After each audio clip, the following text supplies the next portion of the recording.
திருச்சிற்றம்பலம். தென்னாருடைய சிவனையை போற்றி எந்நாட்டவருக்கும் இறைவா போற்றி. அனைவருக்கும் வணக்கம். நாம் இன்னைக்கு 2025ஆம் ஆண்டு மே மாதம் 14ஆம் தேதி மாறக்கூடிய குரு பெயர்ச்சியினுடைய பலன்களை பற்றி தான் பார்க்க போகிறோம். அதற்கு முன்னாடி நம்மளுடைய சேனலை சப்ஸ்கிரைப் பண்ணிக்கோங்க. மே மாதம் 14ஆம் தேதி குரு பகவான் ரிஷப ராசியிலிருந்து மிதுன ராசிக்கு பயிற்சி ஆகிறார்.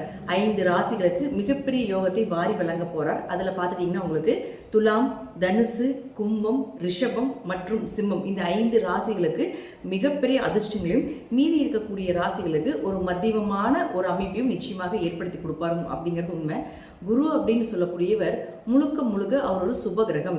யாருக்கும் பெரிய அளவுக்கு கெடுதலை செய்வதில்லை. 6ஆம் இடத்துல, 8ஆம் இடத்துல, 12ஆம் இடத்துல மறைந்தாலும் கூட ஒரு பிரச்சனைகளை கொடுத்து பின்பு நன்மைகளை கொடுப்பார் அப்படிங்கிறத உண்மையை தவிர, குருவை பொறுத்த வரைக்கும் குரு பயிற்சி ஆகிறாரு அப்படின்னாலே அதீத நன்மைகளை தான் நமக்கு தரப்போகிறார் அப்படிங்கிறத நம்ம மனசுல நினைச்சுக்கணும். அடுத்தது பாருங்க, மிதுன ராசிக்கு மட்டும் என்ன பண்ணுவாருன்னா, உங்க ராசிக்குள்ள வரும் பொழுது உங்களுடைய கெட்டது எல்லாத்தையுமே விலக்கி, கெட்ட சேர்க்கைகள், கெட்ட நண்பர்கள், கெட்ட தொடர்புகள் எல்லாத்தையுமே விலக்கி உங்களுக்கு நன்மைகளை மட்டுமே பெற்றுக் கொடுப்பார் அப்படிங்கிறது தான் இந்த குரு பயிற்சியினுடைய முழு பலன் ஆகும். அதே போல குரு ஒரு இடத்துக்கு மாறும் பொழுது அந்த வீட்டினுடைய அந்த கிரக நிலைகள், அது மட்டும் இல்லாம அந்த துறைகள் எல்லாமே புகழடையும், பெயர் வாங்கும். அதே போல் அதில் இருக்கக்கூடிய திறமைகள் மூலமாக பரிசுகளும் பாராட்டுகளும் கிடைக்கும் அப்படிங்கிறத பார்த்துக்கலாம். ஜாதகத்தில் உங்கள் ஜாதகம் எப்படி வேணால் இருந்துட்டு போகலாம், என்ன தசாபுத்திகள் வேணால் நடக்கலாம், என்ன மாதிரி விஷயங்கள் இருந்தாலும் கூட குரு மிதுன ராசிக்கு வரும் பொழுது புதன் சார்ந்த விஷயங்கள் எல்லாமே பிரபலம் அடைவீங்க அப்படிங்கிறத உண்மை. அது நான் என்னென்ன துறைகள்னு சொல்கிறேன், அந்த துறைகளில் நீங்கள் இருக்கீங்களா அப்படிங்கிறத பாருங்கள். அதில் கல்வித்துறை, ஸ்கூல் சம்மந்தப்பட்ட விஷயங்கள், இன்ஸ்டியூட் சம்மந்தப்பட்டது, காலேஜ் சம்மந்தப்பட்ட கல்வித்துறைகள் அனைத்துமே பிரபலமாகும். தபால் துறை, தகவல் தொடர்பு துறைகள், சுற்றுலாத்துறை, போக்குவரத்து துறை, கம்ப்யூட்டர் சார்ந்த துறைகள், ஃபினான்ஸ் சம்பந்தப்பட்டது, ஐடி துறை சம்பந்தப்பட்டது, புதிய புதிய கண்டுபிடிப்புகள் சம்பந்தப்பட்டது, ஜோதிடம், ஆன்மீகம் சம்பந்தப்பட்டது, கலைகள் சம்பந்தப்பட்டது, அதிலே கலைகளிலும் முக்கியமானது நகைச்சுவைகள் சம்பந்தப்பட்டது, திருநங்கைகள் சம்பந்தப்பட்டது. இது எல்லா துறையிலும் இருக்கக்கூடியவர்களும் பிரபலம் ஆவாங்க. அதே போல இந்த துறையில் இருக்கக்கூடியவர்களுடைய வீட்லேயும் சுப நிகழ்ச்சிகள், திருமணம் சார்ந்த விஷயங்கள், நீங்கள் என்னெல்லாம் சக்ஸஸ் பண்ணணும், டிரான்ஸ்ஃபர் ஆகணும், என்ன மாதிரி நீங்கள் உங்களுக்கு சாதகமான ஒரு நற்பலன்கள் வேண்டும் அப்படின்னு நினைக்கிறீங்களோ அது எல்லாமே நடக்கும். இது குறிப்பிட்டு துலாம், தனுசு, கும்பம், ரிஷபம், சிம்மம் அப்படின்னு இருக்கக்கூடிய ராசிகளாக இருந்தால் இன்னும் நான் சொல்வதை விட மிகுந்த நற்பலன்கள் அப்படிங்கிறது நிச்சயமாக கிடைக்கும் அப்படிங்கிறதுல மாற்றுக்கிறதே கிடையாது.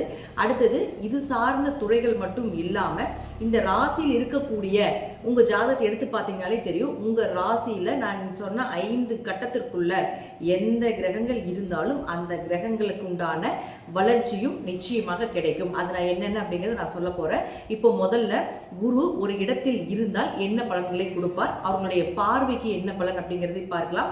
அடுத்தது அந்த கிரக நிலைகளுக்கு என்ன பலன் அப்படிங்கிறதை பார்க்கலாம். நாம எல்லாரும் கேட்டதற்கு இணங்க பரிகார வகுப்பு அப்படிங்கிறத நம்ம ஒன்று எடுத்துக்கிட்டு இருக்கிறோம். அது கீழே டிஸ்கிரிப்ஷன் பாக்ஸ்ல வாட்ஸ்அப் லிங்க் கொடுத்துருக்குறோம். இது ரொம்ப எளிமையான விஷயங்கள், பொதுவான பரிகாரங்களாக, வழிபாடுகளாக இல்லாம அனைத்துமே கோவில் வழிபாடுகள், நீங்களே செய்து கொள்ளக்கூடிய ஒரு எளிமையான பரிகார வகுப்பு இது. இதுல 60க்கும் மேற்பட்ட நீங்களே தெரிந்து கொண்டு எளிமையாக செய்யக்கூடிய ஒரு விஷயங்களாக இருக்கும். இது ஜோதிடர்களுக்கு உண்டான சூட்சமமான பரிகார வகுப்பு. இதை நான் இப்போ உங்களுக்கு தரப்போற விருப்பம் இருக்கக்கூடியவர்கள் கீழே இருக்கக்கூடிய வாட்ஸ்அப் லிங்க்ல ஜாயின் பண்ணிக்கோங்க. இப்போ நாம ஒவ்வொரு ராசிக்கும் இந்த குரு பயிற்சி மூலமாக என்னென்ன நடக்கும் அப்படிங்கறத நம்ம பார்க்கலாம். விருச்சிக ராசிக்குண்டான குரு பகவானுடைய பயிற்சி பலன்களை பத்தி பார்க்கலாம். விருச்சிக ராசியை பொறுத்த வரைக்கும் பாத்துட்டீங்கன்னா 2 மற்றும் 5ஆம் அதிபதியாக இருக்கக்கூடிய குரு உங்களுக்கு 8ஆம் வீட்டுக்கு வருகிறார். குரு எங்களுக்கு 8ல மறையுதேங்க, அப்ப நல்லது இல்லையா அப்படிங்கறதுல ஒரு விதிகள் உண்டு. 8ல மறையும் போது கொஞ்சம் பண இழப்புகள் இருக்கும், கொஞ்சம் நகை ஏதாவது அடமானத்தில் வைக்கிற மாதிரி இருக்கும், அல்லது ஏதாவது நகைகள் தொலைறதுக்கு உண்டான வாய்ப்பு, ஒரு சின்ன கெட்ட பேர் அப்படிங்கறதும் விதி. ஆனால் உங்க ராசிக்கு யார் அவர், லக்னத்துக்கும் கன்வெர்ட் பண்ணிக்கலாம், ராசிக்கும் கன்வெர்ட் பண்ணிக்கலாம். உங்க ராசிக்கு குரு பகவான் 2 மற்றும் 5ஆம் அதிபதி. அப்ப 2ஆம் அதிபதி போய் 8ல உட்கார்றாரு. அப்ப 2, 8 தாங்க மறைமுகமான பணம். 2ஆம் இடத்து அதிபதி 8க்கு போகும் பொழுது நேரா அது 2ஆம் இடத்தை பார்க்குது. அப்போ 2, 8, 5, 5ங்கிறது அதிர்ஷ்டம்னு சொல்றோம். அப்ப அந்த 5ஆம் இடமும் தொடர்பு ஏற்படும் பொழுது விருச்சிக ராசிக்காரர்களுக்கு பாருங்க, இந்த வருடம் குரு மூலமாக விபரீத ராஜயோகம் நிச்சயமாக உண்டு. மறைமுக பணம், ஷேர் மார்க்கெட், யூடியூப், இன்ஸ்டாகிராம், இது போல சிறிய உழைப்பு மூலமாக பெரும் பணம் பெறக்கூடிய ஒரு அமைப்பை நிச்சயமாக ஏற்படுத்தி கொடுப்பார் இந்த குரு பகவான். 8ஆம் இடங்கிறது லாட்ரி சம்பந்தப்பட்டது.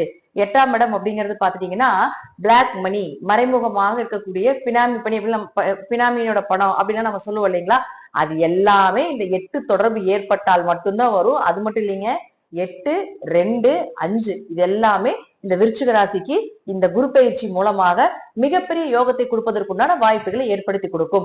என்ன 8ல போய் பொதுவா மறையிறப்போ கொஞ்சம் சின்ன பிரச்சனைக்கு அப்புறம் பெரும் பணம் அப்படிங்கறத நம்ம எடுத்துக்கலாம். இது விருச்சிக ராசிக்கு உண்டான ஒரு அமைப்பு. இப்போ உங்க ஜாதகத்தை எடுத்துக்கோங்க. குரு நான் சொல்லக்கூடிய இடத்துல பாருங்க, எந்தெந்த இடத்த பார்க்கிறார், எந்தெந்த இடத்த தொடர்பு கொள்கிறார் அப்படிங்கிறது இந்த ஸ்டார் போட்டிருக்கக்கூடிய கட்டங்களை கன்வெர்ட் பண்ணிக்கோங்க. அது உங்க ஜாதகத்துல எந்த கிரகம் இருக்குதுன்னு பாருங்க. அந்த கிரகத்தில் இருக்கக்கூடிய இருட்டை விளக்கி ஒளியை கண்டிப்பாக இந்த குரு ஏற்படுத்தி கொடுப்பார். ஃபர்ஸ்ட் விருச்சிக ராசியை பொறுத்த வரைக்கும் 1 மற்றும் 6ஆம் அதிபதியான செவ்வாய், இந்த 1 மற்றும் 6ஆம் அதிபதியான செவ்வாய் இந்த ஸ்டார் போட்டிருக்கக்கூடிய கட்டங்கள்ல எங்க இருந்தாலும் சரி, நிச்சயமாக உங்களுக்கு பெயர், புகழ், மதிப்பு, மரியாதை, செய்கின்ற இடத்தில் செய்கின்ற தொழிலில் இருந்து பெரிய ஒரு லாபத்தை கொடுப்பது, ஒரு நல்ல ஸ்டேஜ்ல கொண்டு போய் வைக்கிறது, இதெல்லாமே ஏற்படுத்தி கொடுப்பார். 6ஆம் இடம் அப்படிங்கிறது கடன், நோய், வழக்கு இதெல்லாம் சொல்றதுனால கடன் அடைபடுவது, நோய் விலகுவது, அதே போல பாத்துட்டீங்கன்னா ஏதாவது ஒரு வழியில பாத்துட்டீங்கன்னா உங்களுக்கு வம்பு வழக்குகள் ஏதாவது இருக்கு அப்படின்னா அது உங்களுக்கு சாதகமாக வருவதற்குண்டான வாய்ப்புகள், கேஸ் உங்களுக்கு சாதகமாக வர்றது, நல்ல மருத்துவர் கிடைப்பது, நல்ல மருந்துகள் கிடைப்பது, உங்க நோய்க்கு ஒரு நல்ல தீர்வு கிடைப்பது, இதெல்லாமே நிச்சயமாக ஏற்படுத்தி கொடுப்பார். 6ஆம் இடங்கிறது கவர்மெண்ட் எக்ஸாம்னு சொல்றது. அதனால 6ஆம் இடத்த அதிபதியின் செவ்வாயை குரு பார்க்கும் பொழுது குரு செவ்வாயும் சேர்ந்தா குரு மங்கள யோகம் ஏற்படும் சொல்றோம். அப்ப குரு மங்கள யோகம் ஏற்பட்டதுன்னா வீடு மனை சொத்துக்கள் வாங்கக்கூடிய ஒரு அமைப்பையும் ஏற்படுத்தி கொடுக்கும். அதே போல 6ஆம் இடம் அப்படிங்கிறது வேலை வாய்ப்பையும் ஏற்படுத்தி கொடுக்கும். கவர்மெண்ட் எக்ஸாம் எழுத வைக்கிறதும் அவருதான். அதுல நல்ல ஒரு வேலை கிடைக்கிறதுக்கு உண்டான வாய்ப்பையும் நிச்சயமாக இந்த குரு ஏற்படுத்தி கொடுப்பார். அடுத்தது பாருங்க, உங்களுக்கு சனி பகவான். இந்த சனி பகவான் அப்படின்னு சொல்லக்கூடியவர் யாருன்னு பாத்தீங்கன்னா 3 மற்றும் 4ஆம் அதிபதி. இவரை குரு பார்க்கும் பொழுது குரு சனி சேர்க்கை, குரு சனியை பார்க்கக்கூடிய காலகட்டங்கள் நம்ம பிரம்மகத்தி தோஷம்னு சொல்லுவோம். அப்ப என்ன ஆகும், கொஞ்சம் குழந்தைகள் கிட்ட கொஞ்சம் கவனமா இருங்க, குழந்தைகள் சார்ந்த விஷயத்துல கொஞ்சம் கவனமா இருங்க அப்படிங்கிற ஒரு விதிகள், பொதுவான விதிகளை எடுத்துக்கிட்டாலும் கூட இவர் உங்களுக்கு 3 மற்றும் 4ஆம் அதிபதி. முயற்சிகள் கைகூடி வருவது, காரியங்கள் ஜெயமாகுவது, உங்களுடைய சகோதரர்கள் மூலமாக ஏதாவது ஒரு உதவிகள் கிடைப்பது. 4ஆம் இடம் அப்படிங்கிறது வீடு வாங்குறது, சொத்துக்கள் வாங்குறது எல்லாமே 4ஆம் இடம் தான். அசட் எல்லாமே 4ஆம் இடம் தான். அப்ப வீடு, மனை, சொத்து சுகங்கள் வாங்குவதற்குண்டான வாய்ப்புகள், வண்டி வாகனங்கள் வாங்குவதற்குண்டான வாய்ப்புகள் இதெல்லாமே ஏற்படுத்தி கொடுப்பார் இந்த குரு பகவான். 4 அப்படிங்கிறது அது மட்டும் இல்லாம தாயினுடைய உதவிகளை கிடைப்பது, தாய் உறவுகள் மூலமாக உங்களுக்கு ஒரு நல்ல பாராட்டுகள், உதவிகள் கிடைப்பது, இதெல்லாமே இந்த வருடம் இந்த குரு மூலமாக குரு சனியை பார்த்தால் நிச்சயமாக நடக்கும். அடுத்து பாருங்க, உங்களுக்கு உங்களுடைய ராசிக்கு 7 மற்றும் 12ஆம் அதிபதி. 7 மற்றும் 12ஆம் அதிபதி அப்படின்னு சொல்லக்கூடியவர் யாருன்னு பாத்துட்டீங்கன்னா சுக்கிரன். இந்த சுக்கிரனை குரு பார்த்தால், குரு சுக்கிரனை பார்த்தால் பெரும் பணம் வரும். யாருடைய ஜாதகத்துல குரு சுக்கிரனை பார்த்தா கோடீஸ்வர யோகம் எப்படி இவங்க அடைந்தே தீருவாங்க அப்படிங்கிறது அமைப்பு உண்டு. அப்போ இப்போ நமக்கு இந்த 1 வருட காலங்கள் குரு நம்ம சுக்கிரனை பார்க்கும் பொழுது நிச்சயமாக ஏதாவது ஒரு வழியில பண வரவு, கொஞ்சம் பொருளாதார வளர்ச்சிகள் நல்லா இருக்கிறது, லக்ஸரியா வாழக்கூடிய ஒரு அமைப்பு இதெல்லாமே ஏற்படுத்தி கொடுப்பார். அப்ப அவரே 7 மற்றும் 12ஆம் அதிபதி ஆகிறதுனால 7ங்கிறது திருமணம், நல்ல வரன் அமைஞ்சு வருது. இத்தனை நாள் நாங்க வரன் பார்த்தோம், நல்லாவே இல்லை, ஒன்னா பொருத்தம் இருக்கிறது இல்ல, அல்லது குடும்பம் சரியில்லாம இருக்குது அப்படிங்கிறது ஏதாவது ஒரு குறைகள் வந்துகிட்டே இருந்தாலும் கூட இப்ப இந்த குரு சுக்கிரனை பார்க்கும் பொழுது நீங்க எதிர்பார்த்த வரன் கிடைக்கும். எந்த நேரத்துல எந்த டைம்ல நீங்க குறிக்கிறீங்களோ, முகூர்த்தம் குறிக்கிறீங்களோ அந்த நேரத்துக்கு நீங்க எதிர்பார்த்தபடி சந்தோஷமான ஒரு திருமண வாழ்க்கை நிச்சயமாக அமைந்தே தீரும்.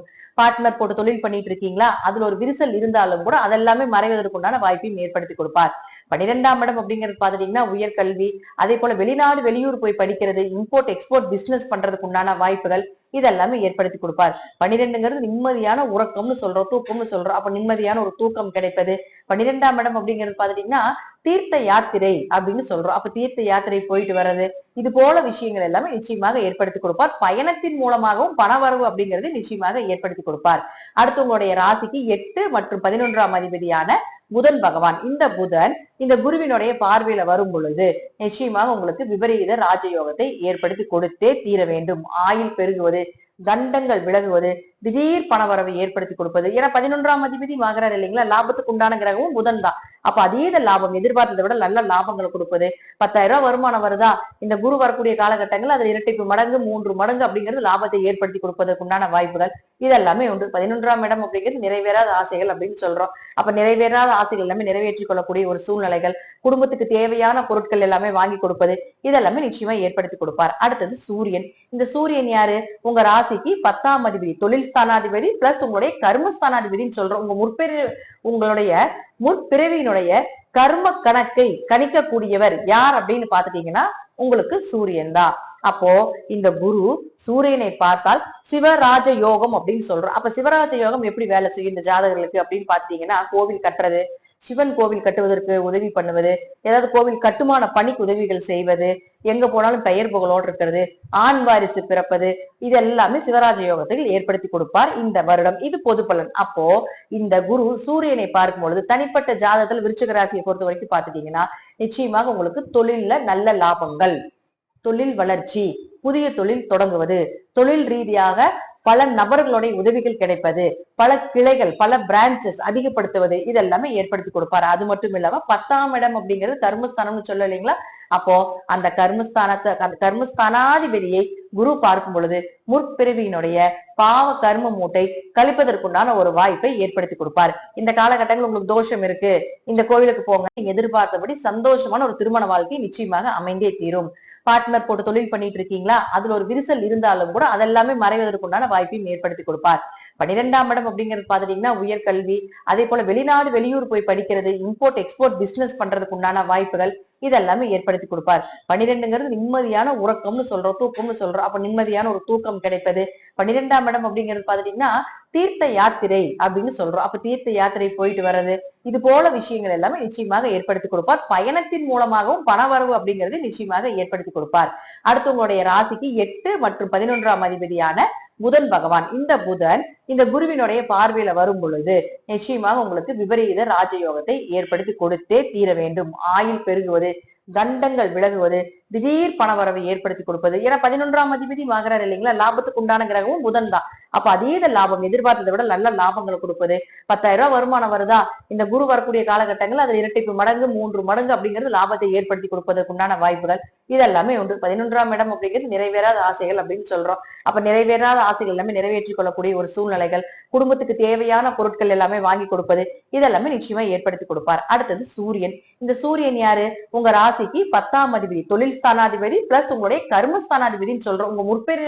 உங்களுடைய முற்பிறவியினுடைய கர்ம கணக்கை கணிக்கக்கூடியவர் யார் அப்படின்னு பாத்துட்டீங்கன்னா உங்களுக்கு சூரியன் தான்.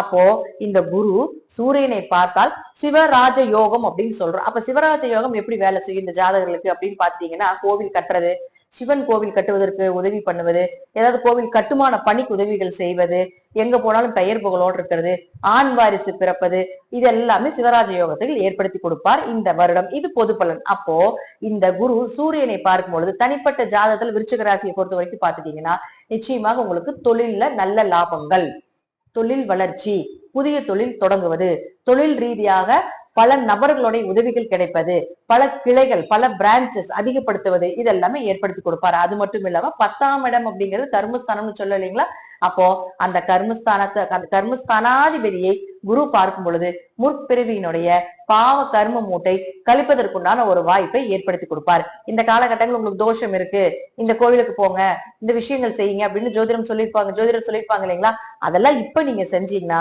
மிகப்பெரிய யோகம் அப்படிங்கிறது நிச்சயமாக ஏற்படுத்தி கொடுப்பார். அதுல மாற்றமே இல்லை. உங்களுடைய தோஷங்கள் விலகி அது யோகமாக உங்களுக்கு வேலை செய்து உங்களுடைய வாழ்க்கையில மிகச்சிறப்பான ஒரு அமைப்பையும் நிச்சயமாக இந்த குரு பகவான் சூரியன் மூலமாக ஏற்படுத்தி கொடுப்பார். இது உங்க ஜாதகத்தில் இருக்கக்கூடிய அமைப்பு. அடுத்தது ராகு பார்க்கிறார் குரு. அப்போ ராகுவை குரு பார்த்தால், ராகு அப்படிங்கிறது பொருளாதார கிரகம், ஆசைக்கு இணங்கக்கூடிய கிரகம். அப்போ பொருளாதார வளர்ச்சி, ஆசைகள் நிறைவேறது, பண வரவு ஏற்படுத்தி கொடுக்கிறது, பெரும் பணத்தை பார்ப்பது இதெல்லாமே கொடுப்பார். அடுத்தது குரு கேதுவை பார்த்தால், எப்படி ராகு பொருளாதாரத்திலே பணத்திலே உச்சத்தை கொண்டு போகுதோ அதே போல கேது அப்படின்னு சொல்லக்கூடியவர் ஆன்மீகத்துக்கு உச்சத்துக்கு கொண்டு போவார். ஆன்மீகத்தை பத்தி தெரிந்து கொள்வது, ஆன்மீக நபர்கள் மூலமாக நிறைய விஷயங்கள் உங்களுக்கு தொடர்புகளை ஏற்படுத்திக் கொள்வது, இறைவனுடைய சக்தி, பிரபஞ்சத்தினுடைய சக்தி, நிறைய ஸ்பிரிச்சுவலான மேஜிக்கான விஷயங்கள் நடக்கிறது, இதெல்லாமே குரு கேதுவை பார்க்கும்போது நடக்கக்கூடிய ஒரு பலனாகும். உங்க ஜாதகத்துல தசாபுத்தியை செக் பண்ணிக்கோங்க. தசாபுத்திகள் நல்லா இருந்துச்சுன்னா நான் சொல்லக்கூடிய கருத்துக்கள் 100% மேலாக படிப்பதற்குண்டான வாய்ப்புகளும் உண்டு. நன்றி. மீண்டும் ஒரு நல்ல பதிவுல சந்திக்கலாம். திருச்சிற்றம்பலம், தில்லையம்பலம், ஸ்ரீ நரசிம்மர் திருவடிகளே சரணம்.